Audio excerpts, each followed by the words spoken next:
Bonsoir, bonsoir et bonsoir André-Maxime.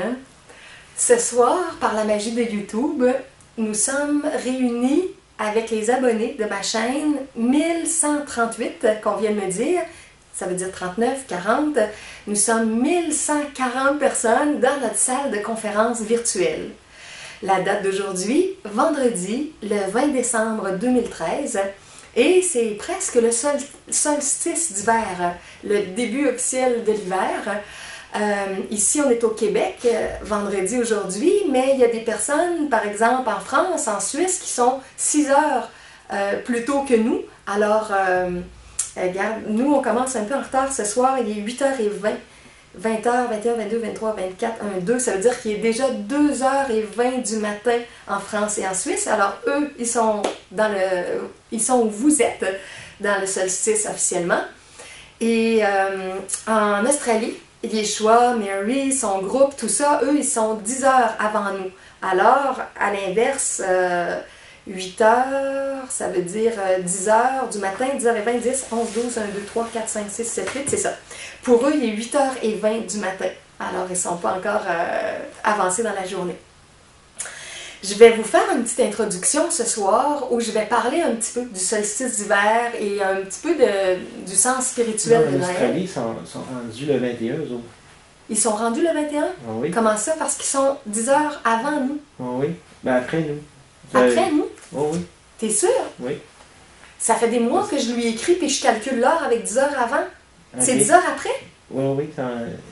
Eux autres, ils ont passé la ligne de la journée. Hey, je vais vérifier ça sur Internet parce qu'il me semble que j'avais pris les coordonnées sur Internet puis je me souviens pas comment j'ai noté le 10 heures avant ou après. Mais si tu as raison, ça fait 3 mois que je lui envoie des courriels en marquant l'heure du Canada, l'heure Canada-Australia dans mes messages. Puis. Lui, il est 6 heures du soir. Ah, ben, c'est vraiment drôle. Ouais. Ok, alors je vais vérifier tout ça. Merci, ça va faire une bonne rectification. Hein. Moi et le temps, moi et les dates, Julie avec tout ça. Le temps n'existe pas. Oui, c'est ça, le temps n'existait pas. L'espace et le temps, mes repères sont pas très bons. Ok, alors c'est ça. Ce que je disais, c'est que je vais vous parler en introduction de certaines choses qui touchent le solstice et l'énergie de Noël, parce que c'est ma toute dernière conférence de 2013, avant le congé du temps des fêtes, puis avant la suite qui aura lieu en 2014. Mais ensuite, je vais vous faire une conférence sur le fait de créer ensemble le paradis sur la terre, ou vivre ensemble, au jour le jour, le paradis sur la terre, sans même attendre à plus tard, comment on peut déjà se mettre dans l'état du paradis sur la terre maintenant.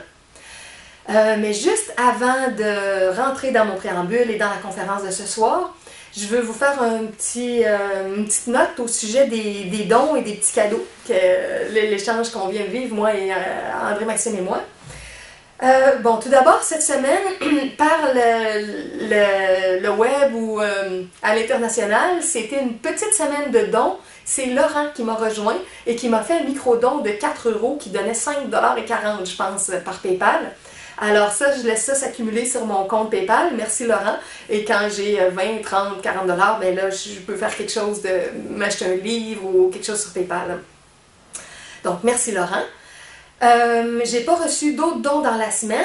Par contre, une fois que je suis arrivée ici, André-Maxime a offert de payer la salle pour ce soir, qui est un petit peu moins de 20 $ parce que l'autre André n'a pas pu se rendre parce qu'il y a une tempête de neige au Québec aujourd'hui. C'est vraiment pas beau sur la route.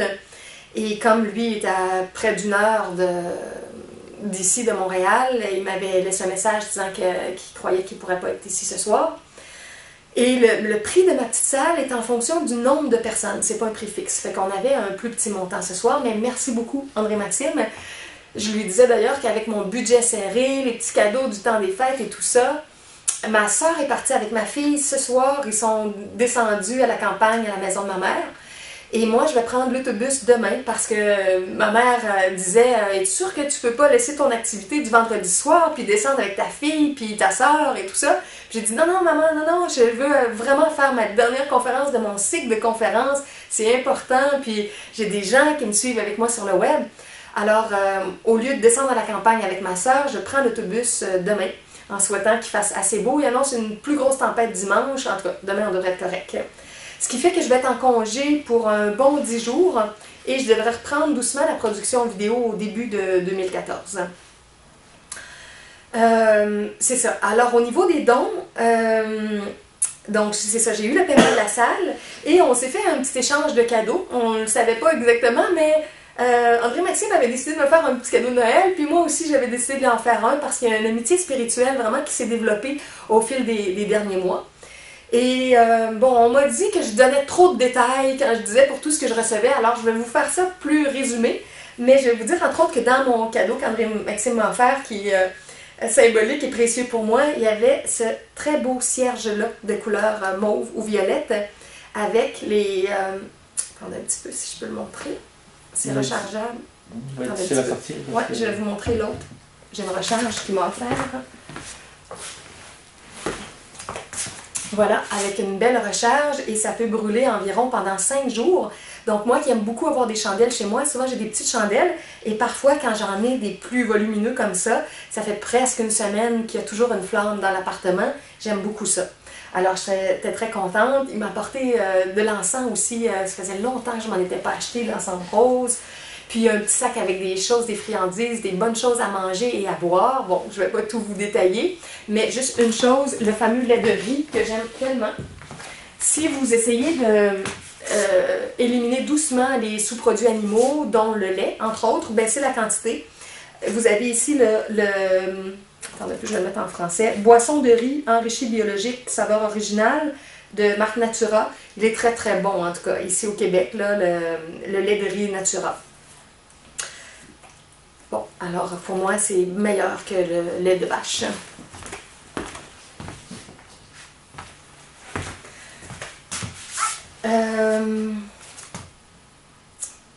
Bon, puis moi, je lui ai offert un petit cadeau avec un livre du secret que j'aime beaucoup, qui est relié à la loi d'attraction qu'on connaît depuis longtemps. Il me disait qu'il l'avait déjà loué à la bibliothèque, il avait pris des notes, mais il n'avait pas sa copie à lui. Pour moi, c'est comme un petit livre de chevet. Il y a plein de bons passages élevants, inspirants. Donc, j'en ai acheté une copie. Tiens, passe-moi les dons à André-Maxime, je vais juste le montrer 2 secondes. Mais c'est tellement un classique.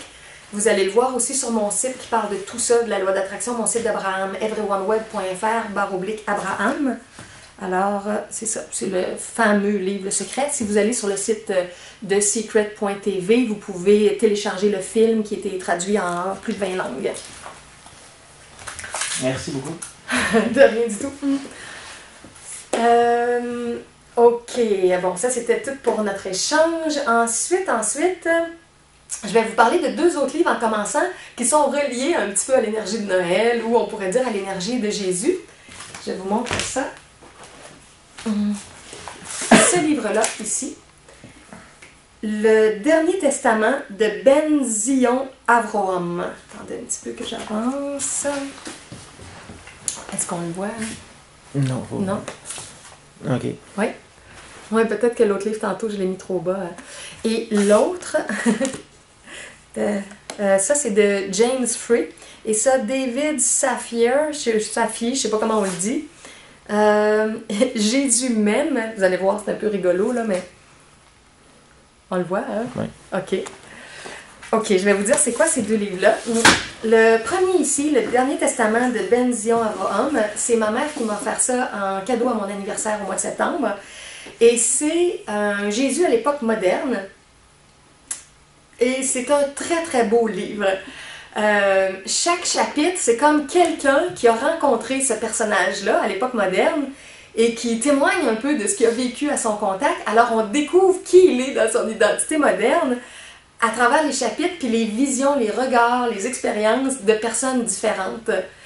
Et vous voyez le tranchant, attendez un petit peu, je vais déposer ça ici. Le tranchant est comme tout rouge, est-ce qu'on le voit? Oui.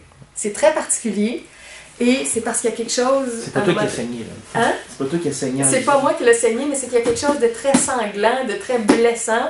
Et il y a une régénération naturellement, on peut l'imaginer, dans une énergie de Jésus ou de Yeshua. Alors, c'est ça, c'est tout un roman, c'est tout imaginé. C'est quelque chose qui est un petit peu plus sexuel aussi de comment on peut imaginer Jésus, mais c'est parce qu'il n'est pas à l'époque moderne, puis on peut s'imaginer toutes sortes de choses. Donc, c'est plus un Jésus qui est du style Peace and Love dans les années 70, donc que dans son amour universel, qui peut avoir des relations avec plusieurs personnes. Ma connaissance de Yeshua ou de Jésus ou de AJ à l'époque moderne n'est pas du tout comme ça. Mais bon, c'est romancé, c'est tout un roman, ça n'a pas de rapport direct avec AJ en Australie. Mais c'est un très très beau livre, puis qui nous fait rentrer dans une perception de l'amour, des relations interpersonnelles différentes. En tout cas, je le suggère pour, c'est ça, un roman très particulier que moi j'ai beaucoup aimé. Et l'autre, c'est un petit peu la même chose, mais je peux vous en parler moins parce que je l'ai à peine commencé cette semaine. C'est aussi l'histoire d'une fille qui va rencontrer quelqu'un et elle va réaliser que c'est Jésus à l'époque moderne. Et si j'ai bien compris, elle va être en couple avec lui. Mais en tout cas, je sais ça, je peux pas en parler beaucoup, mais c'est très intéressant déjà avec le début du livre. Et l'auteur de ce livre-là, il a fait avant un livre qui s'est appelé Maudit Karma. Et on dit de ce livre-là, attendez un petit peu, Cosmopolitan, qui l'a classé dans le top 10 des livres les plus drôles de tous les temps. Il y a vraiment un humour particulier. Je pense que celui-là est peut-être moins drôle que son autre livre qui s'appelait Maudit Karma. Mais lui, Jésus même, c'est... Tu dois connecter beaucoup avec l'histoire. Oui, c'est ça, naturellement. Tu dois te retrouver dans la fille, hein? Bon, en tout cas, non, je ne vous lirai pas tout ce qui est marqué derrière. En tout cas, fait que c'est deux romans amusants, intéressants, que je vous suggère dans le temps des fêtes, si vous voulez.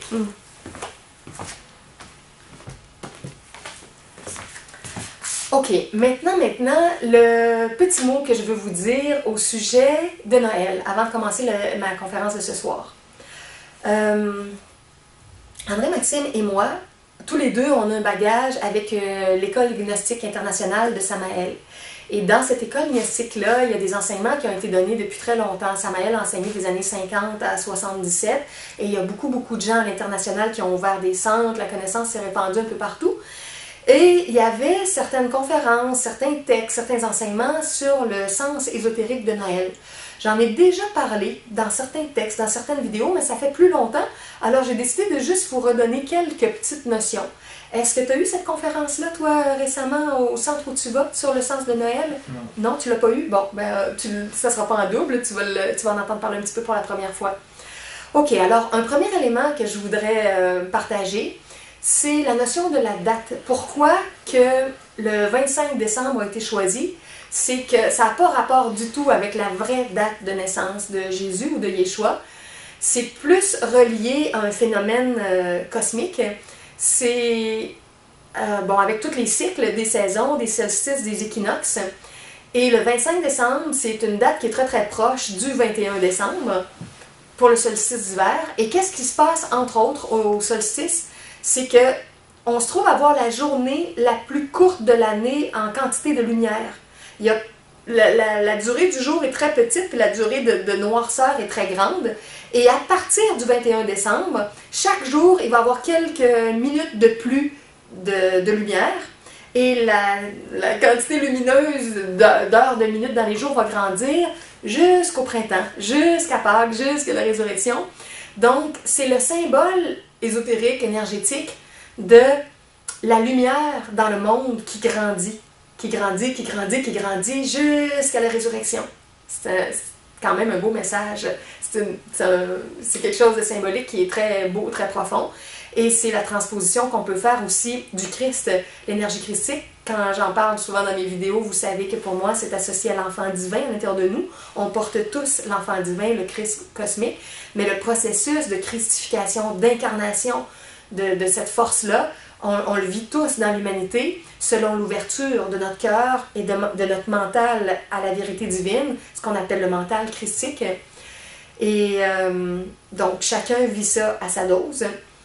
Donc, le solstice d'hiver, c'est comme un peu l'image de Christos, ou le Christ, ou l'enfant divin, qui entre de plus en plus dans nos journées parce que la lumière grandit à chacune des journées, à chacune des semaines, en avançant dans le temps jusqu'au printemps. C'est naturellement la transposition aussi de Jésus, de Yeshua ou de sa vie, parce qu'il est venu apporter une lumière dans le monde. Donc, c'est toute sa lumière qui a grandi de plus en plus pour illuminer le monde. Bon, alors ça, c'est le symbolisme avec la date du temps des fêtes.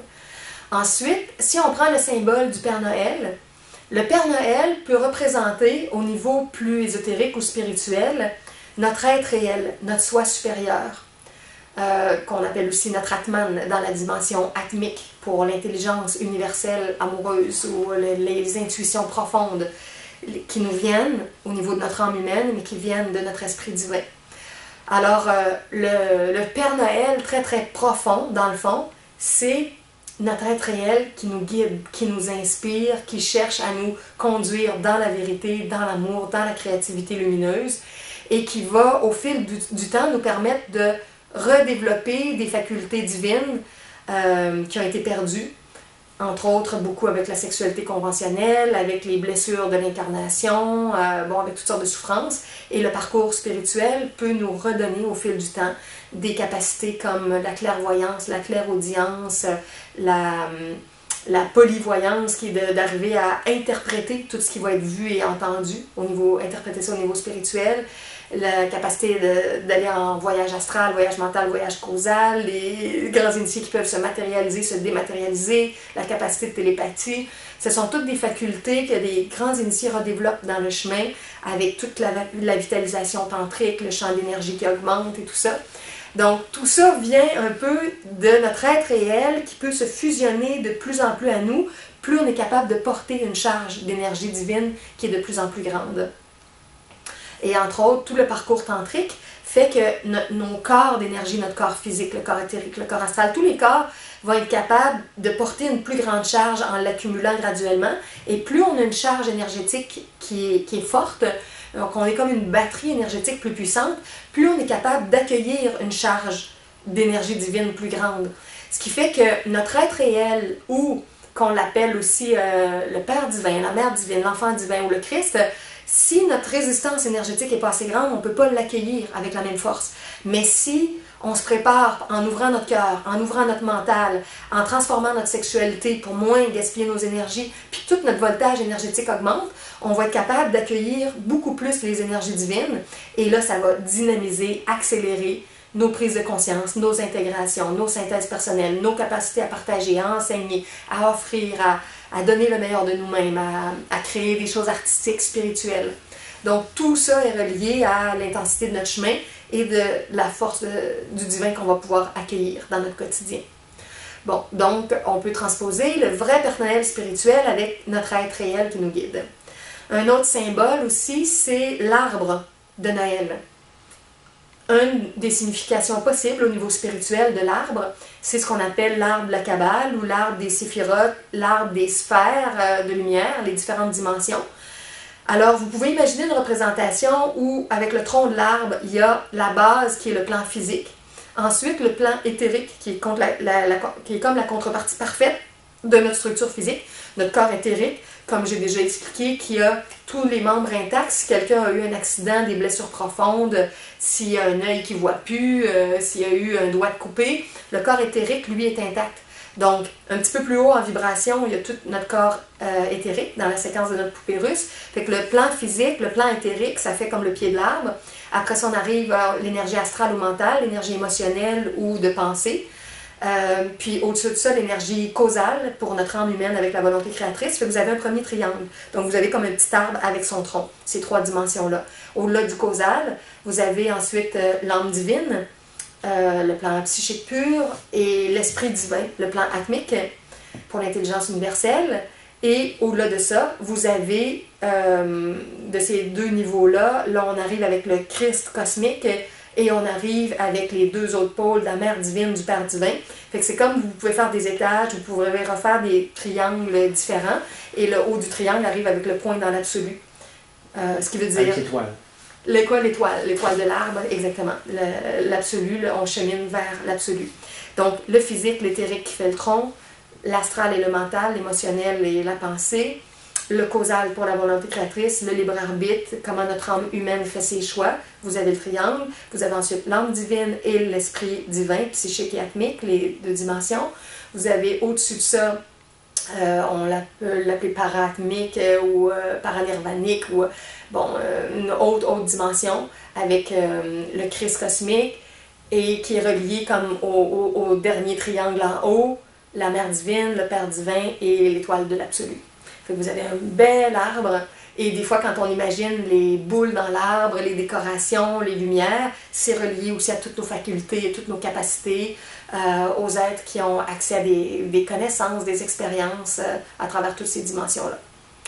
Yeshua, dans ses conférences, souvent, vous allez le voir quand il écrit sur son tableau blanc, puis il fait des sphères, puis il dit que c'est des sphères avec des frontières d'amour, puis que c'est toujours uniquement par l'ouverture du cœur, par un amour de plus en plus grand, qu'un être monte dans les sphères. Donc on pourrait dire que pour monter vers le haut du sapin, aller vers les triangles de plus en plus élevés, ça vibre plus haut, de plus en plus haut.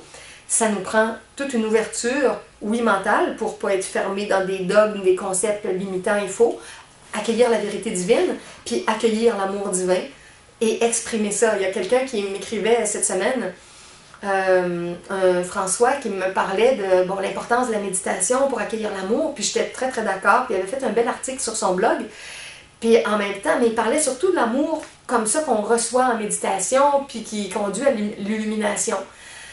Mais je lui répondais un petit peu en parlant que l'amour très profond, c'est pas juste un amour qu'on garde pour soi en méditation, c'est un amour qu'on incarne et qu'on exprime, qu'on fait rayonner avec nos proches. Parce qu'un amour qui est dans une tour d'ivoire, refermé sur nous-mêmes, juste dans notre temps de méditation, ça donne pas grand-chose. Le vrai amour, c'est un amour en action, un amour en partage, un amour en création. Alors ça, c'est vraiment de l'amour incarné, et ça permet de descendre des énergies divines beaucoup plus fortes. Et c'est ce qui permet, quand quelqu'un désincarne, après, de monter plus haut. Des fois, Yeshua dit, quelqu'un qui désincarne va aller dans la première sphère des plans subtils. La plupart des gens vont dans la première sphère. À un moment donné, il explique que pour se rendre dans la deuxième ou dans la troisième, il faut ne plus avoir de mensonges, qu'on soit dans la vérité, que même si c'est confrontant des fois de dire la vérité. Puis quand on n'est plus dans le mensonge puis qu'on dit la vérité, là, il y a déjà quelque chose d'intégré de beaucoup plus profond qui fait que quelqu'un peut avoir accès à la deuxième, je ne me souviens pas s'il dit la deuxième ou la troisième sphère de l'au-delà. Troisième.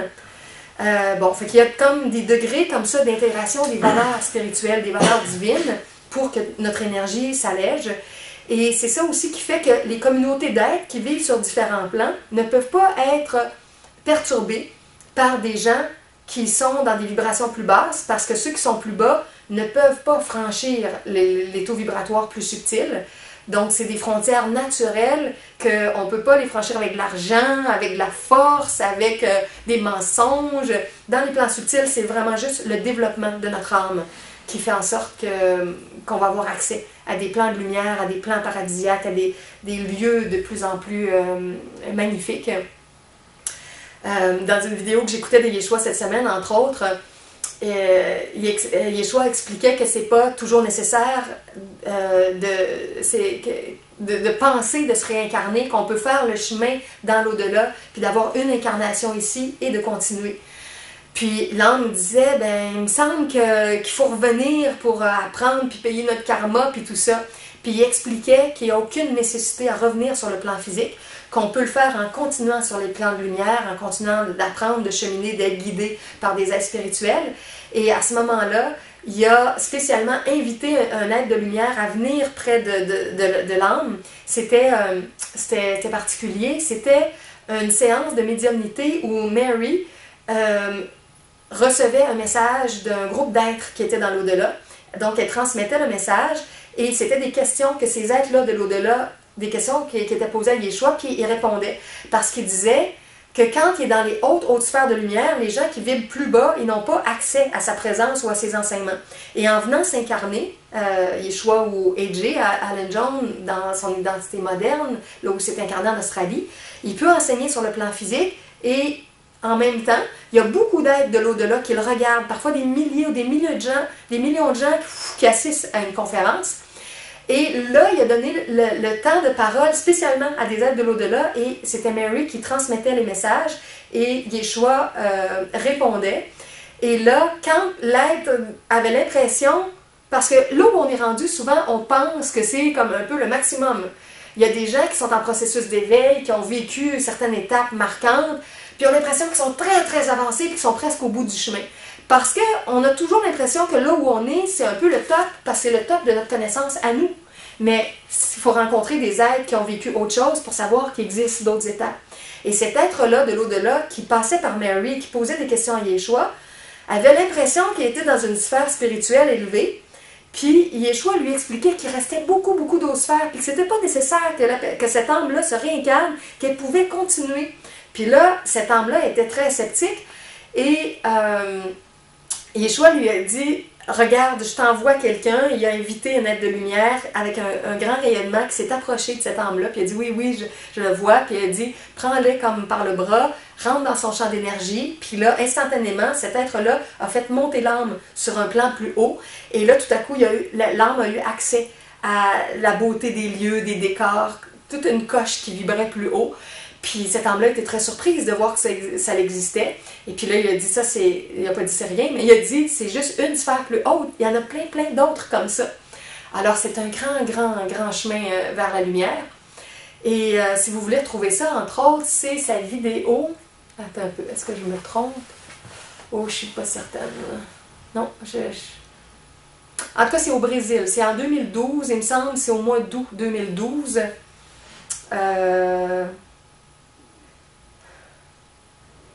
Ouais, je ne veux pas vous donner le titre, je ne suis pas certaine, parce que j'écoute des bouts de plusieurs choses, puis là, je pourrais vous induire en erreur. Hein.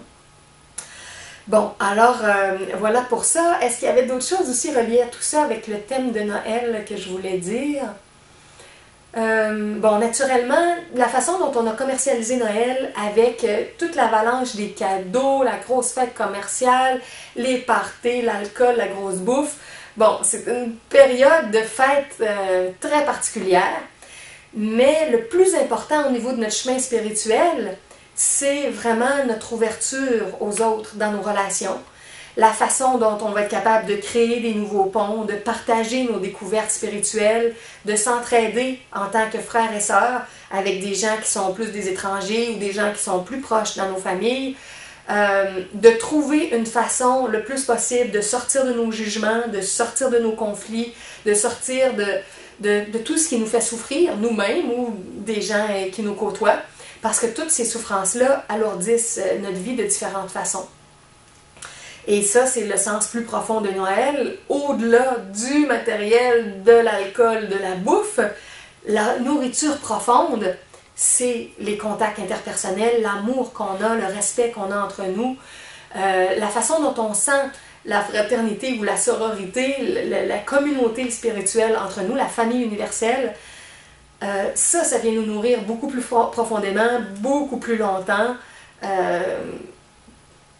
C'est ça, que des fois, j'écoutais un film hier ou avant-hier à super écran, je pense que ça s'appelait Maman, et c'était l'histoire de deux femmes qui avaient pas reçu du tout de tendresse, d'affection, d'attention de leur mère, et qui ont perdu contact avec elle pendant 20 ans, et que leur mère a décidé de changer de ville, puis qu'elle a déménagé dans leur ville, elle a essayé de recréer le pont, mais là, c'était tout un froid, ils ne s'étaient pas vus depuis 20 ans. Et les deux filles ont comme séquestré, ils ont mis des somnifères à leur mère, puis l'ont mis dans un chalet. Puis là, ils ont demandé de ne pas partir, ils l'ont empêché de partir pour qu'ils se parlent, pour qu'ils se disent des choses qui ne s'étaient jamais dit. Puis ils demandaient à leur mère pourquoi elle avait été comme ça, puis pourquoi elle avait été si froide. Puis là, la mère disait qu'elle avait travaillé fort, puis qu'elle leur avait tout donné, un toit, des vêtements, tout ce qu'ils avaient besoin. Mais les deux filles disaient qu'il n'y avait pas eu de câlin, il n'y avait pas eu de tendresse, il n'y avait pas eu d'écoute, ils ne se s'étaient pas sentis aimés. En tout cas, il y a eu des discussions très, très intenses. Puis il y a quelque chose qui a cassé dans l'ancienne structure, puis tout le monde est devenu plus ouvert. Et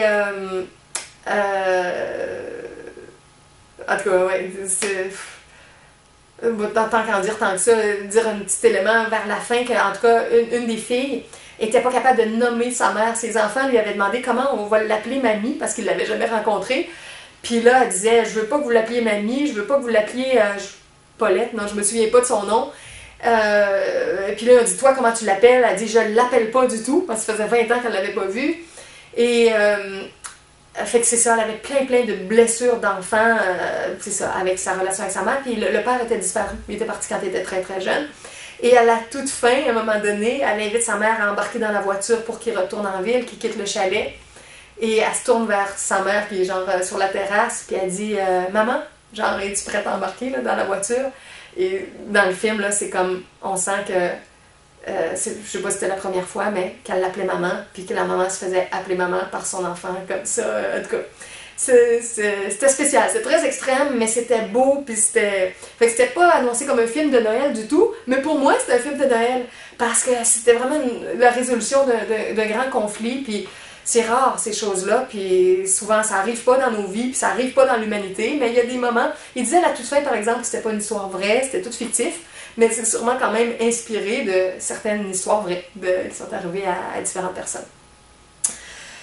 Bon, alors voilà les petites choses que je voulais dire avec Noël et le temps des fêtes, puis peut-être vous dire que je vous souhaite vraiment une belle période pour, disons, les 2 semaines à venir environ, que vous soyez plus solitaire, que vous soyez avec quelques amis, que vous soyez avec quelques personnes de votre famille ou avec beaucoup de personnes. Bon, il y a toutes sortes de gens, de styles, de traditions, de groupes, mais en tout cas, quoi que ce soit que vous allez vivre, je vous suggère de le vivre intensément, de le vivre vraiment avec le meilleur de vous-même, et d'essayer de capter toute cette énergie-là qui est spéciale, qui est dans cette période-là du solstice et du début de la force de lumière qui grandit à notre époque dans l'année. Ok, alors avec tout ça, j'entre maintenant davantage dans le thème de vivre le paradis sur la terre ou de créer ensemble le paradis sur la terre. Bon, pour qu'on puisse avancer dans un état qui est plus paradisiaque, on a besoin de moins souffrir. Parce que plus on souffre, plus, sans s'en rendre compte, on fait souffrir les gens autour de nous. Remarquez les journées où vous allez être plus sec, plus bête, plus raide avec des gens, que ce soit vos enfants, que ce soit vos parents, que ce soit votre conjointe, des amis, des collègues de travail, des collègues d'études. Les journées là qu'on est plus à cran, qu'on est plus soupe au lait, des fois qu'on dit que la colère monte plus facilement, que la frustration vient vite, c'est des journées où on souffre plus. Bon, pour toutes sortes de raisons qu'on a de souffrir. Et quand on est en souffrance, naturellement, on va être moins attentionné, on va être plus raide, on va avoir une attitude plus lourde, plus triste, plus bête, plus fâchée. Toute notre énergie va être moins rayonnante pour les gens autour de nous. Alors, si on pense à un paradis sur la terre, ben au paradis, on pense à des gens amoureux, on pense à des gens joyeux, on pense à des gens heureux, on pense à des gens un peu légers. Si je reprends l'exemple tantôt dont j'ai parlé d'une sphère de lumière dans laquelle a fait entrer une âme KJ, où Yeshua a fait rentrer cette âme-là dans la conférence que je vous parlais, l'âme qui a vu l'être spirituel, cet être spirituel-là, il avait une forme qui avait l'air comme beaucoup plus jeune, beaucoup plus enfantine. Et l'âme qui était dans un plan plus bas, elle avait une forme beaucoup plus vieille, comme des personnes âgées, parce qu'elle accrochait des stéréotypes de sagesse dans un vieux corps et tout ça.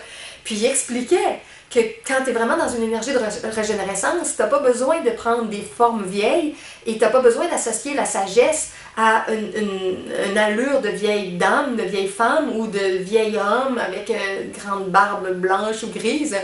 C'est des stéréotypes qui peuvent tous disparaître dans les plans de lumière parce que les êtres peuvent avoir des corps régénérés, en régénérescence, d'immortalité. Et l'âme, quand elle a vu arriver l'être qui venait d'un autre plan, ben elle a dit, elle est bien jeune cet être-là. Puis elle identifiait qu'elle avait comme 300 ans, là, qu'elle se souvenait bien de son parcours et tout ça. Puis c'est comme ça disait, j'ai 300 ans de sagesse. Puis Yeshua, il a dit, sais-tu quel âge a cet être-là? Puis là, l'âme lui a demandé. Puis l'être qui avait une apparence plus adolescente, plus enfantine, lui a répondu qu'il avait près de 1000 ans. Donc, il était en cheminement et c'était une âme qui était encore plus mature, mais qui avait une apparence plus jeune. Donc, attendez un peu, j'ai perdu l'idée où je m'en allais avec ça. Je voulais parler de ça, du look, d'aller dans une autre dimension. Voilà, d'où je suis partie. Te souviens-tu, André-Maxime, où j'ai parti mon lien avec tout ça? c'est parce que je m'écarte, hein, je pars dans une direction pour vous expliquer quelque chose de supplémentaire, puis souvent, je reviens, mais là, j'ai complètement oublié le point où j'ai quitté la route puis que j'ai pris un chemin de traverse. OK, attendez un peu, je vais refaire ma trace. Donc, je dis qu'il faut moins souffrir. Ah, OK. Tout ça était relié au fait que quand on souffre moins, notre apparence va être différente, puis qu'on va avoir la moins malade, puis on va avoir la moins vieux, puis on va avoir la moins fâchée, moins raide, moins rigide et tout ça. Bon, c'est ça qui est parti mon histoire de l'apparence et de tout, et de l'apparence des gens sur les plans de lumière.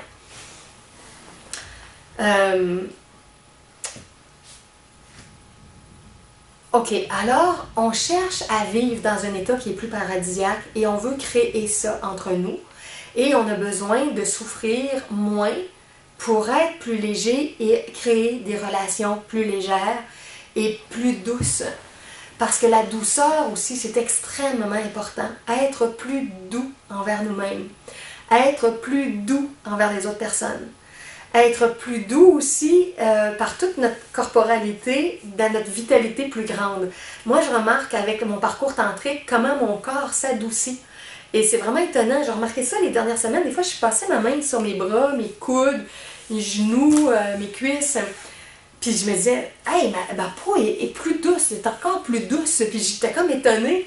Puis c'est parce que c'est pas le vieillissement naturel. Quand on est dans un parcours de dévitalisation, on s'assèche, puis on vieillit, puis on cerne et on ride.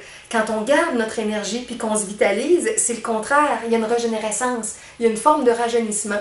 Et il y a quelque chose à un certain niveau dans le toucher de ma peau qui est beaucoup plus doux que si je remonte 20 ans en arrière, même 25 ans.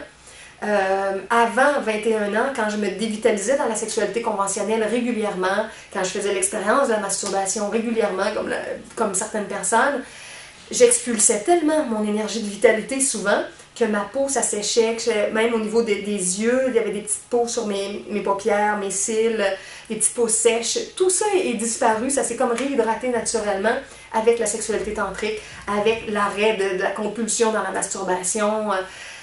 Bon, fait que notre chemin spirituel, avec nos autres valeurs, notre autre mode de vie, arrêter de se droguer dans la sexualité, la bouffe, dans plein de choses, ça change vraiment notre énergie.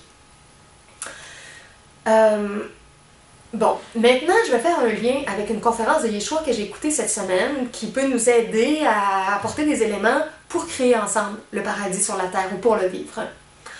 Ça, c'est sa conférence... c'est quoi la date?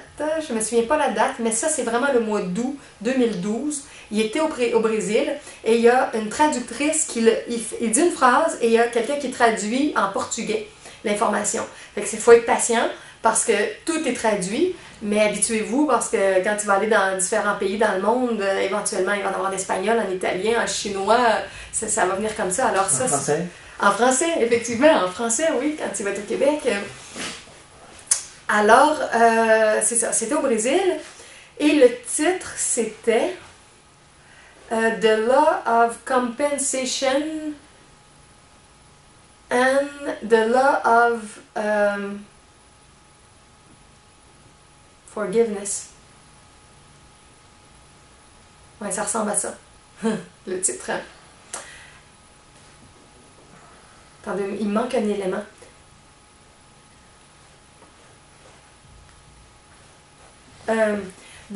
OK, c'était The Law of Compensation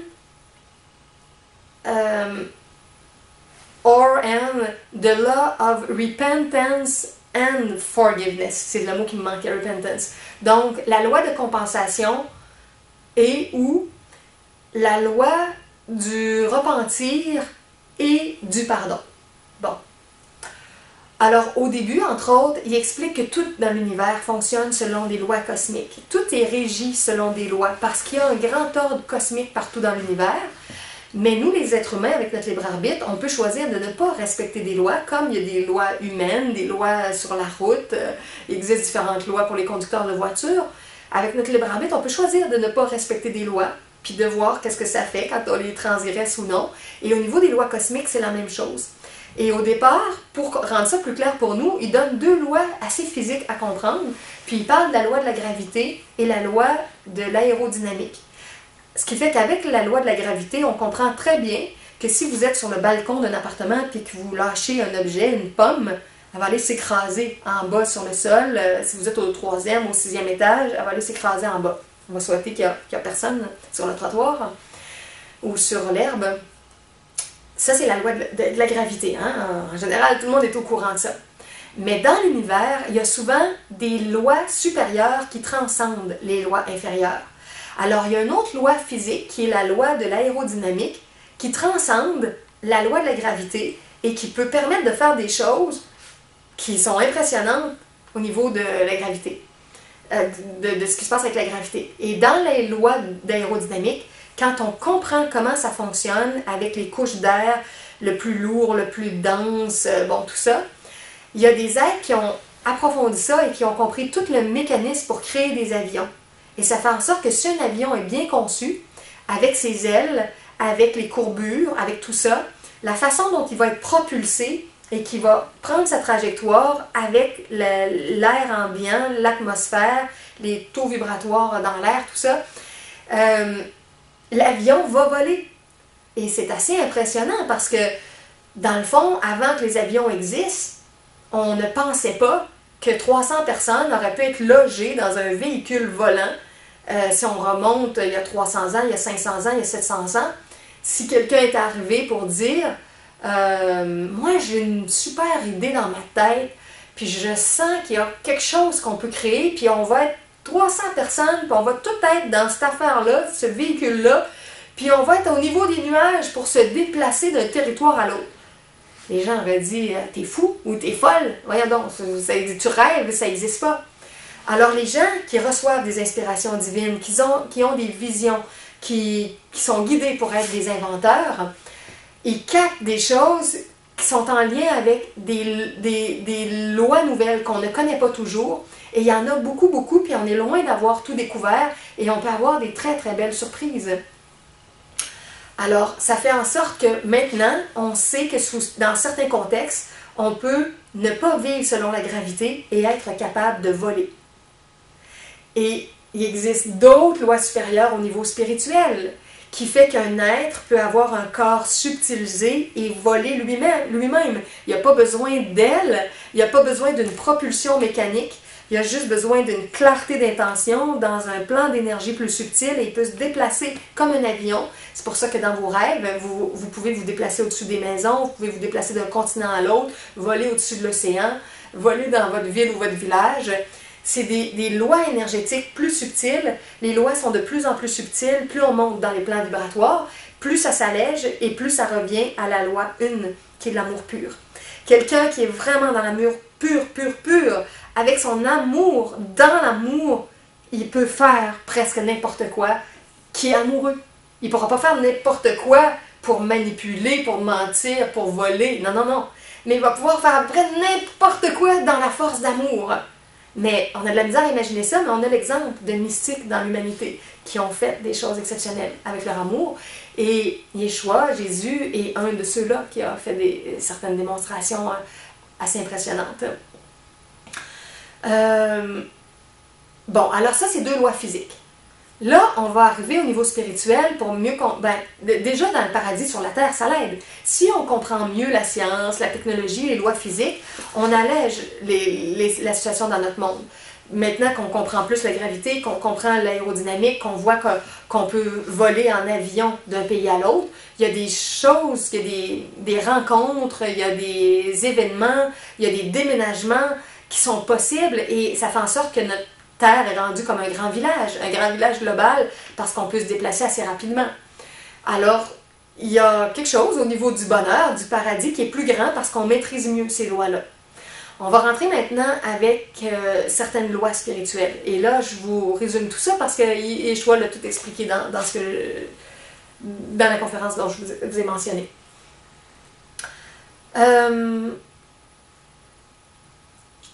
Ok, au départ, il parle pour montrer comme la loi de la gravité qui a été transcendée par la loi de l'aérodynamique, il y a la loi de la compensation.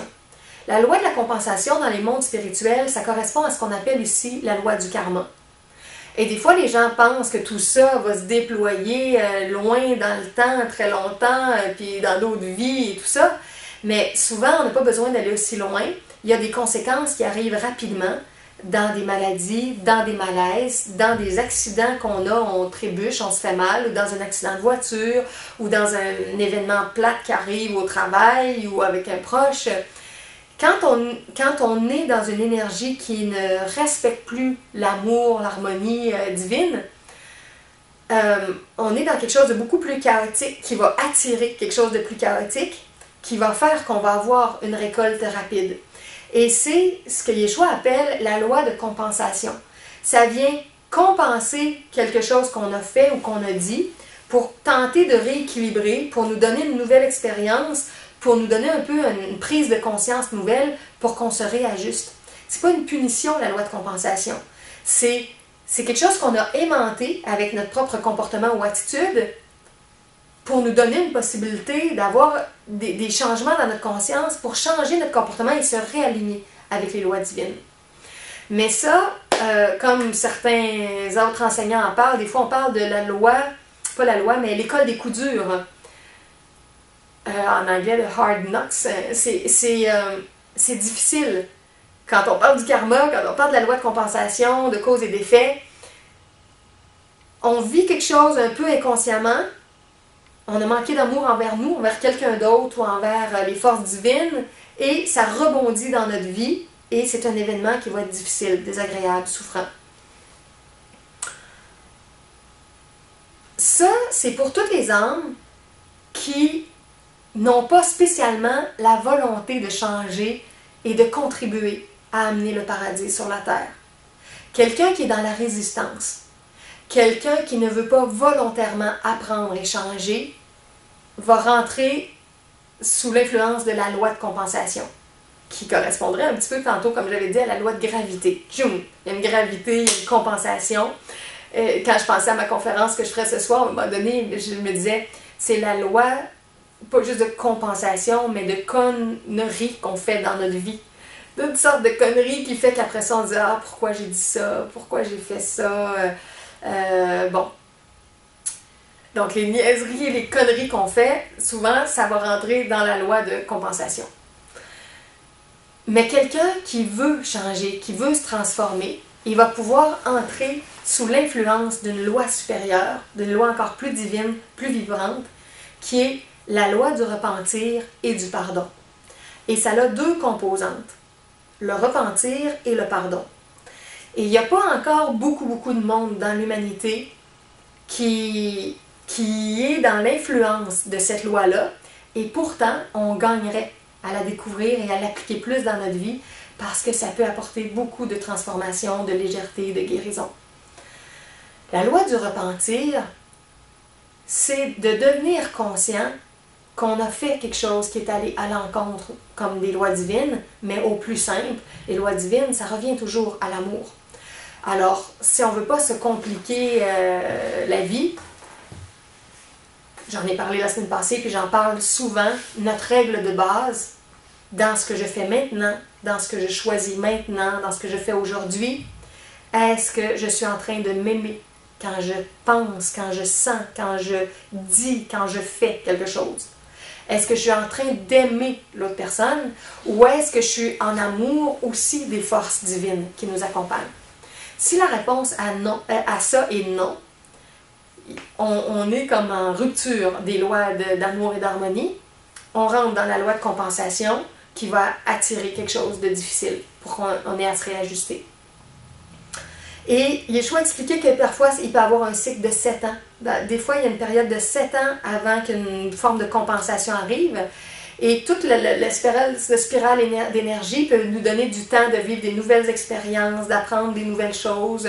Donc, dans notre corps aussi, l'énergie va se densifier graduellement. Les cellules plus malsaines qui réagissent dans notre poupée russe de toutes nos dimensions qui s'emboîtent les unes dans les autres, l'intelligence universelle, l'amour pur, la créativité, la pensée, l'émotivité, la vitalité ou la sexualité, l'activité physique. Il peut y avoir des fois un processus de 7 ans entre la disharmonie, entre autres au niveau créatif, au niveau mental, au niveau astral ou émotionnel, au niveau sexuel, puis avant que ça arrive au niveau physique. Des fois, ça va arriver plus vite. Beaucoup plus vite, ça ne prendra pas 7 ans. Et il y a des cas exceptionnels où ça va être plus long aussi, avant que ça rebondisse. Donc, si on commence à remarquer qu'il y a des moments qu'on n'est pas comme ça dans l'amour de nous, des autres et du divin, on peut avoir une espèce d'état de remords intérieur. Et c'est là qu'on rentre dans ce qu'on appelle le repentir. On souhaite se repentir, on souhaite changer, on souhaite transformer notre façon de faire. Et le repentir, ça comprend entre autres deux éléments importants. Et ça, Yeshua ou Jésus les expliquait. Un qui est de reconnaître ce qu'on s'est fait à nous-mêmes, qui était malsain, ou qu'on a fait à quelqu'un d'autre. Le reconnaître, et si c'est à quelqu'un d'autre, on peut avoir à le dire. Là, je prends conscience que j'ai dit ça, ou que j'ai fait ça, ou que... De dire qu'on sait qu'en quelque part, on s'est trompé, qu'on n'a pas eu le chemin le plus amoureux. Mais imaginez que vous dites ça à quelqu'un. Disons que quelqu'un vous a passé un livre ou un papier qui était important par la personne, vous n'avez pas fait attention, vous avez renversé du café ou vous l'avez déchiré un peu avec d'autres papiers de publicité que vous jetiez à la poubelle. Tout d'un coup, vous dites « Ah, ça c'était à la personne », puis vous remettez tout sale, tout déchiré, puis pour la personne, c'est important. Son document ou sa revue ou son livre ou bon. Ben, là, vous pouvez dire à la personne je m'excuse, j'ai vu que j'y ai pas fait attention. C'est une étape. C'est mieux que rien du tout. C'est une étape-là du repentir. Mais la personne, je suis pas sûre qu'elle va vous en passer un autre livre ou une autre revue ou un autre papier d'avocat ou je sais pas quoi, contrat, quelque chose qui était précieux. La deuxième étape, c'est de voir comment on peut essayer de rectifier, de corriger, de réparer la situation. Donc, de proposer à la personne quelque chose dans la mesure de nos capacités. Et là, on ne peut pas toujours, parce que des fois, ça implique de l'argent ou ça implique une blessure physique. On n'a pas toujours le contrôle sur l'état physique de l'autre personne. Alors, c'est pas toujours possible de réparer. Des fois, il va rester des traces à plus long terme. En profondeur aussi, on aura à se souvenir qu'il y a toute une loi d'attraction et dans tout ça, il y a une aimantation et deux personnes qui vivent une scène ensemble, ça n'arrive pas pour rien. Les deux se sont aimantés et il y a des leçons de vie à apprendre. Fait qu'il ne faut pas dramatiser ça non plus aussi. Les deux personnes dansent ensemble, même si c'est une danse souffrante. Mais quand il y en a une des deux qui réalise en tout cas sa part de responsabilité, puis qu'elle veut essayer de corriger la situation, puis on n'est pas obligé de tout corriger tout de suite, hein? C'est pas évident là, de corriger, de rectifier, donc au départ, ça va prendre de l'humilité. Il y a une valeur spirituelle importante qui va rentrer dans cette loi-là de repentir et de pardon, qui est de devenir assez humble pour reconnaître nos torts et dans certains cas d'être capable de les verbaliser, de les communiquer et de reconnaître qu'on n'est pas parfait, puis qu'on est en chemin, puis qu'on se trompe, puis que d'autres êtres humains se trompent. Reconnaître tout ça aussi, ça développe notre compassion, ça développe notre capacité à juger moins. Plus on est capable de voir là où on a nos propres faiblesses, ben, plus on est capable de permettre aux autres qu'il y en ait aussi des faiblesses, parce que on n'est pas parfait nous-mêmes. Des fois, moi je le vois par exemple avec mon rôle parental avec ma fille. Il y a des choses qu'on peut reprocher à nos parents. Et quand on devient parent nous-mêmes, on voit nos difficultés qu'on a avec nos enfants.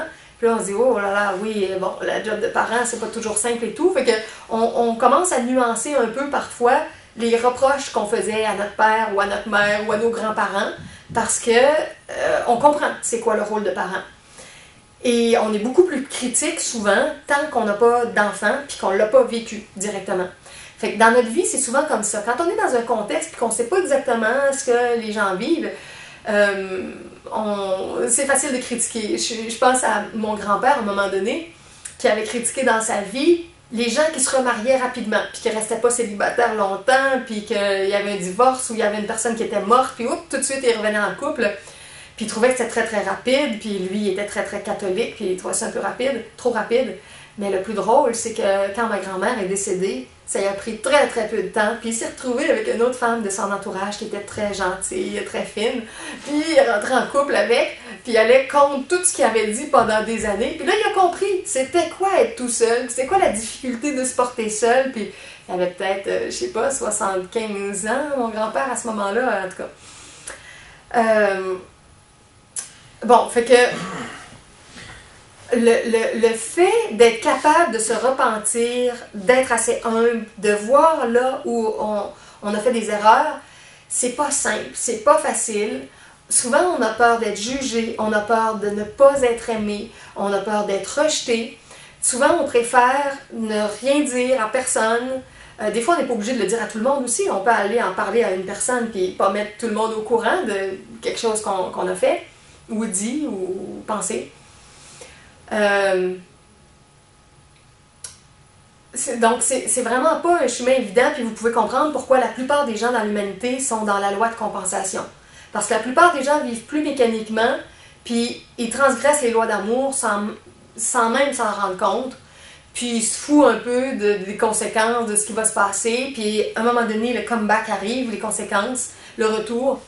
Et là, des fois, les gens vont se plaindre aussi, pourquoi ça m'arrive, tout ça, mais on a vite oublié l'attitude mentale, l'attitude émotionnelle, l'attitude sexuelle, l'attitude corporelle qu'on a eue dans notre vie. Et comment on s'est prédisposé à ça, mais on oublie, on retient plus facilement ce que les autres ont fait de pas correct. Alors, la loi du repentir, c'est ça. C'est de conscientiser, reconnaître et comme parler à certaines personnes de ce qui s'est passé, puis de, à la limite, même aussi, je crois ajouter ça, des fois, il va y avoir une tristesse profonde qui va nous habiter. Et ça, c'est un autre élément qui n'est pas facile, mais qui fait partie du chemin pour arriver à créer le paradis dans notre vie, puis le paradis sur la terre, pour avoir des nouvelles valeurs de vie spirituelle, des nouvelles façons d'entrer en relation, puis d'arrêter de répéter nos comportements du passé qui nous ont fait souffrir et qui ont fait souffrir d'autres personnes, et des fois qui vont faire souffrir nos enfants et tout. Briser la chaîne de la souffrance. L'autre élément dont Yeshua parlait, c'est que dans ce repentir-là, ben, il y a une tristesse qui va monter. Parce qu'au premier niveau, on ne veut pas voir qu'est-ce qu'on a fait qui n'était pas amoureux.